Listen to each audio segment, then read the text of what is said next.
There's an old piece of advice that woodsmen pass down, though most people dismiss it as just another ghost story. If you're deep in the woods at night and you smell something burning that isn't your own fire, pack up and leave immediately. It doesn't mean a wildfire is coming.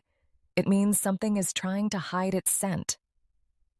2 autumns ago, a woman named Elena went on a weekend camping trip deep in the Great Smoky Mountains. She was an experienced camper who had spent years hiking and sleeping alone in the wilderness. She found a quiet clearing surrounded by towering pine trees, built a small campfire, poured herself a mug of coffee, and settled in for the evening. By 11 o'clock, the wind had completely died. The forest was still. The stars filled the sky.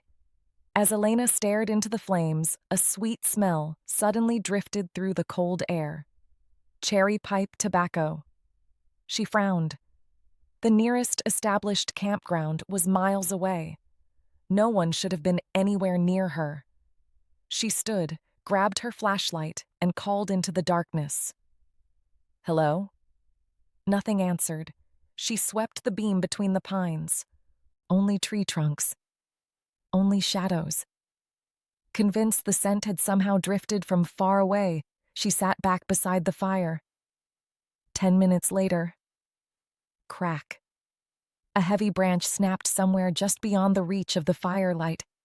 Elena spun around and aimed her flashlight toward the sound. Someone was standing between 2 pine trees. A tall, painfully thin man. His filthy wool coat hung loosely from his frame. His hands stayed buried in his pockets. His head hung forward so low that his tangled gray hair completely covered his face. He didn't move. He barely looked human. "Can I help you?" Elena asked, trying to keep her voice steady. No response. Then, without lifting his head, his mouth slowly stretched into an impossibly wide smile. Cracked lips split. Blood trickled from the corners of his mouth. Only then did his eyes roll upward beneath the curtain of hair, locking onto hers without moving the rest of his face. "You have a warm fire," he whispered. His voice sounded like dry leaves scraping across stone. "I've been watching you build it, since 6 o'clock. Elena's stomach dropped.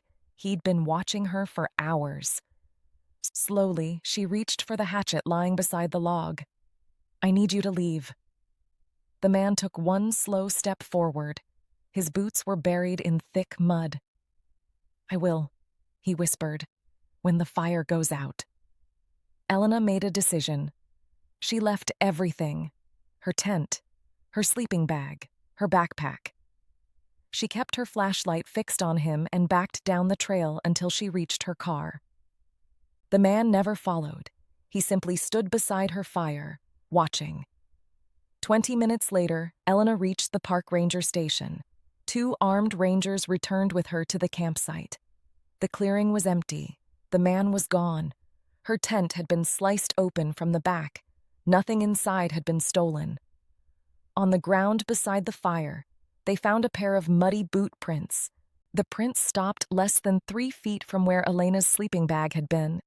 There were no footprints leading away. The rangers searched until sunrise. They never found another track. Elena has never camped alone again.